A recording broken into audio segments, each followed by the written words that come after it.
English സംസാരിക്കുന്ന സമയത്തും എഴുതുന്ന സമയത്തും ഉപയോഗിക്കുന്ന ഇത്തരം ടഫായിട്ടുള്ള സെന്റൻസുകൾ വളരെ എളുപ്പത്തിൽ നമുക്ക് മനസ്സിലാക്കാൻ സാധിക്കും. Conditional sentences. These are conditional sentences and we are going to learn everything about conditional sentences within 10 minutes. Conditional sentences എന്നാണ് ഇത്തരം സെന്റൻസുകളെ പറയുക. കൃത്യമായി അവ ഉപയോഗിക്കാൻ സാധിക്കണമെങ്കിൽ അവയുടെ ഇക്വേഷൻ എന്താണെന്ന് നമ്മൾ അറിഞ്ഞിരിക്കണം. 4 ടൈപ്പ് കണ്ടീഷണൽ സെന്റൻസുകളാണുള്ളത്. Zero conditional sentences, first conditional sentences, second conditional sentences and third conditional sentences. 4 type conditional സെന്റൻസുകളാണ് ഇംഗ്ലീഷിലുള്ളത്. 4 ടൈപ്പ് സെന്റൻസുകളും നമുക്ക് ഒരുമിച്ച് പഠിക്കാൻ സാധിക്കില്ല, പക്ഷെ ഒരു ജനറൽ ഐഡിയ നമുക്കുണ്ടായിരിക്കണം.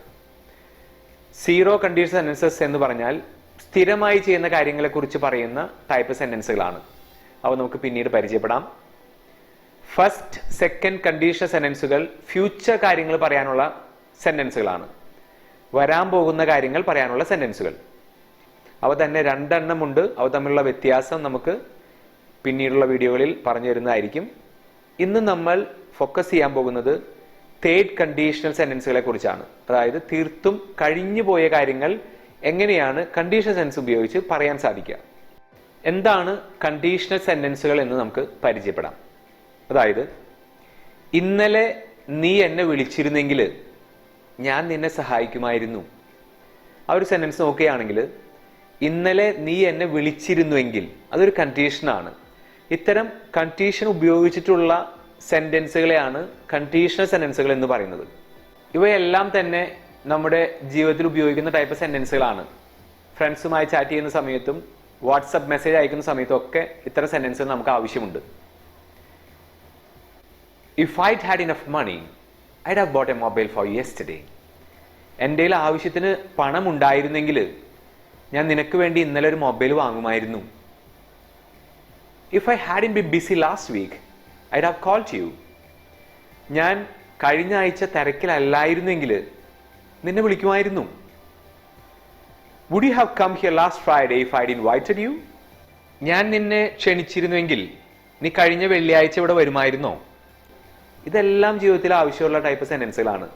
ഇനി ഇത് എങ്ങനെയാണ് നമ്മൾ ക്രിയേറ്റ് ചെയ്യുന്നത്, എങ്ങനെയാണ് നമുക്ക് ഓർക്കാനും അതുപോലെ തന്നെ കൃത്യമായി ഉപയോഗിക്കാനും എങ്ങനെ സാധിക്കും, ഇതെല്ലാമാണ് ഇന്നത്തെ വീഡിയോയിൽ നമ്മൾ മനസ്സിലാക്കാൻ പോകുന്നത്. ആദ്യം തന്നെ നമുക്ക് ഇക്വേഷൻ നോക്കാം. if plus subject plus had plus verb third form, comma subject plus would plus have plus verb third form. ഈ ഇക്വേഷനിൽ 2 സൈഡിലും നമ്മൾ ഉപയോഗിക്കുന്നത് വെർബിന്റെ തേർഡ് ഫോം ആണ്. അത് ഫസ്റ്റ് മനസ്സിലേക്ക് കൊണ്ടുവരണം. വെർബിന്റെ തേർഡ് ഫോം ആണ് 2 സൈഡിലും ഉപയോഗിക്കുന്നത്.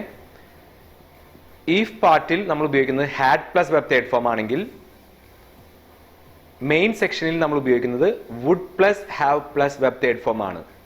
സെന്റൻസ് നോക്കാം, അപ്പൊ കൃത്യമായി നമുക്ക് മനസ്സിലാക്കാൻ പറ്റും. എൻ്റെ ആവശ്യത്തിന് പണം ഉണ്ടായിരുന്നെങ്കിൽ നിനക്ക് വേണ്ടി ഒരു മൊബൈൽ ഇന്നലെ ഞാൻ വാങ്ങുമായിരുന്നു. തീർത്തും കഴിഞ്ഞു പോയ കാര്യമാണ് നമ്മൾ പറയുന്നത്. ഇവിടെ ഒരു കണ്ടീഷൻ ഉണ്ട്. എൻ്റെ കയ്യിൽ ആവശ്യത്തിന് പണം ഉണ്ടായിരുന്നെങ്കിൽ അതൊരു കണ്ടീഷനാണ്. അപ്പൊ നമുക്കത് കേൾക്കുമ്പോൾ തന്നെ മനസ്സിലാക്കാൻ പറ്റും ഇത് കണ്ടീഷണൽ ടൈപ്പ് സെന്റൻസുകളാണ്, കണ്ടീഷണൽ സെന്റൻസസ് ആണത്. അപ്പോൾ നമ്മൾ ആ ഇക്വേഷൻ ചിന്തിച്ചു നോക്കാം. If I had enough money, 2 had വരും അവിടെ.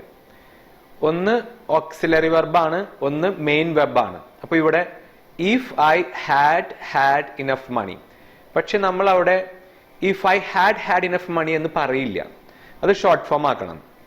If I'd had enough money, എൻ്റെ ആവശ്യത്തിന് പണം ഉണ്ടായിരുന്നെങ്കിൽ, if I'd had enough money, ഒരു കോമ ഉണ്ട് അവിടെ, ഞാൻ നിനക്ക് വേണ്ടി ഇന്നലെ ഒരു മൊബൈൽ വാങ്ങുമായിരുന്നു.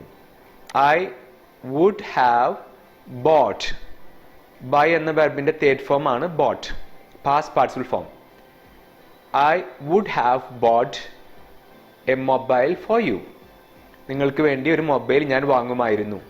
അവിടെ നമ്മൾ കാണുന്നുണ്ട് ഐ വുഡ്, അതുപോലെ തന്നെ ഐ ഹാഡ്. ഇത് രണ്ടും ഷോർട്ട് ഫോം ആക്കുമ്പോൾ ഐഡ് എന്നാണ് വരാം. അപ്പൊ ഇവിടെ ഐ ഹാഡ് ആണ്, കാരണം ഹാഡിന് ശേഷം വീണ്ടും വെർബിന്റെ തേർഡ് ഫോം നമുക്ക് കാണാൻ സാധിക്കും. ഇവിടെ വുഡ് ആണ്, കാരണം വുഡിന് ശേഷം ഹാവ് പ്ലസ് വെബ് തേർഡ് ഫോമോ അല്ലെങ്കിൽ വെർബിന്റെ ഫസ്റ്റ് ഫോം ആണോ നമുക്ക് കാണാൻ സാധിക്കുക. ഈ ഇക്വേഷനിൽ വുഡിന് ശേഷം have plus verb third form ആണ് വരുന്നത്. ഇത് വുഡ് ആണ്, ഇത് ഹാഡ് ആണ്. I would have bought a mobile for you yesterday. ഇനി നമുക്ക് ഇത് ഒരുമിച്ച് പറയാൻ സാധിക്കണം. നമുക്കറിയാം ഇംഗ്ലീഷിലെ അത്യാവശ്യം ടഫായിട്ടുള്ള ഒരു സെന്റൻസ് ആണിത്. വളരെ എളുപ്പത്തിൽ നമുക്കിത് പറയാൻ സാധിക്കില്ല. പല തവണ നമ്മളിത് ഉറക്കെ പ്രാക്ടീസ് ചെയ്യേണ്ടി വരും. അത് നിർബന്ധമാണ്. ഞാൻ നിനക്ക് വേണ്ടി ഒരു മൊബൈൽ വാങ്ങുമായിരുന്നു. I have bought a mobile for you. എൻ്റെ ആവശ്യത്തിന് പണം ഉണ്ടായിരുന്നെങ്കിൽ, if I'd had enough money, if I'd had enough money I'd have bought a mobile for you. If I'd had enough money I'd have bought a mobile for you yesterday. If I'd had enough money, I'd have bought a mobile for you yesterday. 3 തവണ 4 തവണ നമ്മൾ ഇത് പറയണം. ഇനി നമുക്ക് ഈ sentence ഒന്ന് പരിചയപ്പെടാം. If I hadn't been busy last week, കഴിഞ്ഞ ആഴ്ച ഞാൻ തിരക്കിലല്ലായിരുന്നുവെങ്കിൽ, ഇതൊരു നെഗറ്റീവ് സെന്റൻസ് ആണ്. I'd have called you, ഞാൻ നിന്നെ വിളിക്കുമായിരുന്നു. I would have called you, ഞാൻ നിന്നെ വിളിക്കുമായിരുന്നു. ഇവിടെയാണ് കൺഫ്യൂഷൻ വരാൻ ചാൻസ്. ഞാൻ തിരക്കിലല്ലായിരുന്നെങ്കിൽ, if I hadn't negative form ഉപയോഗിക്കണം. ഇവിടെ നമുക്ക് അറിയാൻ സാധിക്കും ബിസി എന്നത് അഡ്ജക്റ്റീവ് ആണ്. അങ്ങനത്തെ സിറ്റുവേഷനിൽ നമ്മൾ ബി എന്ന വെർബാണ് ഇവിടെ ഉപയോഗിക്കേണ്ടത്. ബിയുടെ തേർഡ് ഫോം ആണ് ബീൻ. അപ്പോൾ ഞാൻ തിരക്കിലായിരുന്നുവെങ്കിൽ എന്ന് എങ്ങനെ പറയാൻ സാധിക്കും? If I had been BC.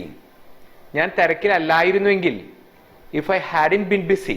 നെഗറ്റീവും പോസിറ്റീവും ഒക്കെ കൃത്യമായി മനസ്സിലാക്കണം. അപ്പൊ ഞാൻ തിരക്കിലല്ലായിരുന്നുവെങ്കിൽ, if I hadn't been busy എന്ന് ലാസ്റ്റ് വീക്ക്.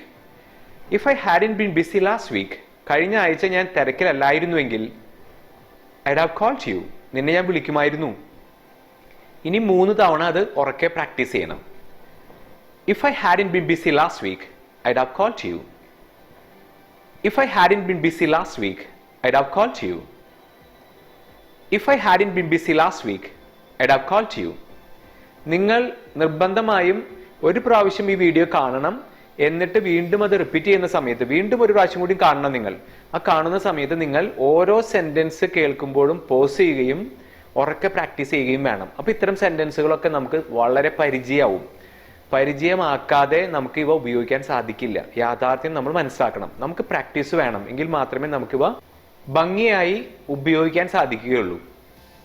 ഇനി നമുക്ക് ഒരു ക്വസ്റ്റ്യൻ പരിചയപ്പെടാം. Would you have come here last Friday if I'd invited you? ഞാൻ നിന്നെ ക്ഷണിച്ചിരുന്നുവെങ്കിൽ, if I'd invited you, ഞാൻ നിന്നെ ക്ഷണിച്ചിരുന്നുവെങ്കിൽ, ഇവിടെ ഹാഡ് ആണ് ഉപയോഗിക്കുന്നത് കേട്ടോ. if I'd invited you, ഞാൻ നിന്നെ ക്ഷണിച്ചിരുന്നെങ്കിൽ, would you have come here last Friday? നീ വരുമായിരുന്നോ? ചോദ്യം വരുന്ന സമയത്ത് ഓക്സിലറി വെർബ് ഫസ്റ്റ് പൊസിഷനിലേക്ക് കൊണ്ടുവരണം. അതുകൊണ്ടാണ് ഇവിടെ വുഡ് സ്റ്റാർട്ട് ചെയ്തിരിക്കുന്നത്. Would you have come here, would ഫ്രണ്ടിലോട്ട് വന്നിരിക്കുന്നു. സബ്ജക്റ്റ് രണ്ടാമത്തെ പൊസിഷനിലേക്ക് വന്നു. Would you have come here. Equation കൃത്യമായി ഫോളോ ചെയ്യാം. Would you have come here last Friday, കഴിഞ്ഞ വെള്ളിയാഴ്ച നീ വരുമായിരുന്നോ? എങ്ങനെയാണെങ്കിൽ, ഇഫ് ഐഡ് ഇൻവൈറ്റഡ് യു, ഞാൻ നിന്നെ ക്ഷണിച്ചിരുന്നുവെങ്കിൽ. അപ്പൊ സത്യത്തിൽ ഞാൻ നിന്നെ ക്ഷണിച്ചില്ല, ക്ഷണിച്ചിരുന്നുവെങ്കിൽ നീ വരുമായിരുന്നോ എന്നാണ് ഇവിടെ നമ്മൾ ചോദിക്കുന്നത്. ഇത്തരം സെന്റൻസുകളെയാണ് കണ്ടീഷണൽ സെന്റൻസുകൾ എന്ന് പറയുന്നത്. ഇനി നമ്മൾ ഇത് 3 തവണ ഉറക്കെ പ്രാക്ടീസ് ചെയ്യണം. Would you have come here last Friday if I'd invited you? Would you have come here last Friday if I'd invited you? Would you have come here last Friday if I'd invited you? ഒരു സെന്റൻസും കൂടി നമുക്ക് പരിചയപ്പെടാം. Would you have called me if you would not my number? എന്റെ number അറിയുമായിരുന്നുവെങ്കിൽ നീ എന്നെ വിളിക്കുമായിരുന്നോ എന്നാണ് ഈ സെന്റൻസിന്റെ അർത്ഥം. ഇക്വേഷൻ അനുസരിച്ച് ശരിയാണോ എന്ന് നമുക്ക് നോക്കാം. Would you have called, third form ആണ് ഉപയോഗിച്ചിരിക്കുന്നത്. Would you have called me, നീ എന്നെ വിളിക്കുമായിരുന്നോ?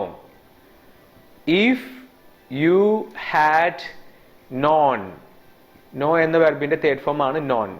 മൈ നമ്പർ, തീർത്തും പെർഫെക്റ്റ് ആയിട്ടുള്ള ഒരു സെന്റൻസ് ആണത്. ഇനി അത് നമുക്ക് 3 തവണ പ്രാക്ടീസ് ചെയ്യണം. Would you have called me if you would not my number? Would you have called me if you would not my number? ഇങ്ങനെ ഉറക്കെ വേണം നമ്മൾ പ്രാക്ടീസ് ചെയ്യാനായിട്ട്. വേണ്ടുവോളം പ്രാക്ടീസ് കിട്ടേണ്ട ടോപ്പിക്കാണിത്. കൃത്യമായി ഇത് മനസ്സിലാക്കണമെങ്കിൽ 2 മണിക്കൂർ നേരം ദൈർഘ്യമുള്ള വീഡിയോസ് നമ്മൾ കാണണം. കാരണം പാസീവ് വോയിസ് വരുമ്പോൾ ഇതിൽ എന്ത് മാറ്റം വരും, അഡ്ജക്റ്റീവ്സ്, നൗൺസ്, ആക്റ്റീവ് വോയിസ്, ഇതിലെല്ലാം എന്ത് മാറ്റം വരും, ഇതെല്ലാം കൃത്യമായി മനസ്സിലാക്കണം. എങ്കിൽ മാത്രമേ ഭംഗിയായി ഇവ ഉപയോഗിക്കാൻ സാധിക്കുകയുള്ളൂ. കൃത്യം ഓർഡർ അനുസരിച്ച് മനസ്സിലാക്കുന്നതിന് വേണ്ടിയിട്ടാണ് റെക്കോർഡഡ് ക്ലാസ്സസ്. ഇത് റെക്കോർഡഡ് ക്ലാസ്സസിന്റെ ഒരു സാമ്പിൾ ആണ്, പക്ഷെ അത് മുഴുവനില്ല. റെക്കോർഡഡ് ക്ലാസ്സസ് നിങ്ങൾ അറ്റൻഡ് ചെയ്യണം, അല്ലെങ്കിൽ ലൈവ് ക്ലാസ്സസ് നിങ്ങൾ അറ്റൻഡ് ചെയ്യണം. എങ്കിൽ മാത്രമേ വ്യക്തമായി ഇതുപോലെ കാര്യങ്ങൾ നിങ്ങൾക്ക് മനസ്സിലാക്കാൻ സാധിക്കുകയുള്ളൂ. ലൈവ് ക്ലാസ്സസ് ആണെങ്കിൽ ഒരു ഗുണമുള്ളത്, ഇത് റിയൽ ലൈഫിലേക്ക് എങ്ങനെ അപ്ലൈ ചെയ്യാം. സ്റ്റുഡൻസുമായും ടീച്ചേഴ്സുമായും നിങ്ങൾ സംസാരിക്കും ഇത്തരം പഠിച്ച സെന്റൻസുകൾ ഉപയോഗിച്ച്. അങ്ങനെ വരുമ്പോൾ അവ നമ്മുടെ ബ്രെയിനിൽ നിൽക്കും. ഇങ്ങനെ ചെയ്താൽ മാത്രമേ നമുക്ക് നല്ല രീതിയിൽ ഇംഗ്ലീഷിൽ വ്യത്യാസം വരുത്താൻ സാധിക്കുകയുള്ളൂ. ഷോർട്ട് കട്ട്സ് ഇല്ല ഇതിന്. ഇത്തരം ക്ലാസ്സുകളുടെ ക്വാളിറ്റി മനസ്സിലാക്കുന്നതിന് വേണ്ടി സൗജന്യമായിട്ടൊരു ക്ലാസ് നിങ്ങൾക്ക് അറ്റൻഡ് ചെയ്യാൻ സാധിക്കുന്നതാണ്. കൂടുതൽ വിവരങ്ങൾ മനസ്സിലാക്കുന്നതിന് വേണ്ടി ഈ നമ്പറിൽ നിങ്ങൾ വിളിക്കേണ്ടതാണ്. ചാനൽ സബ്സ്ക്രൈബ് ചെയ്യാൻ മറക്കരുത്. അതുപോലെ തന്നെ ഈ വീഡിയോ ആവശ്യമുള്ള ഏതെങ്കിലും ഒരു സുഹൃത്തിന് വേണ്ടി ഷെയർ ചെയ്യാനും മടി കാണിക്കരുത്. Thanks for watching.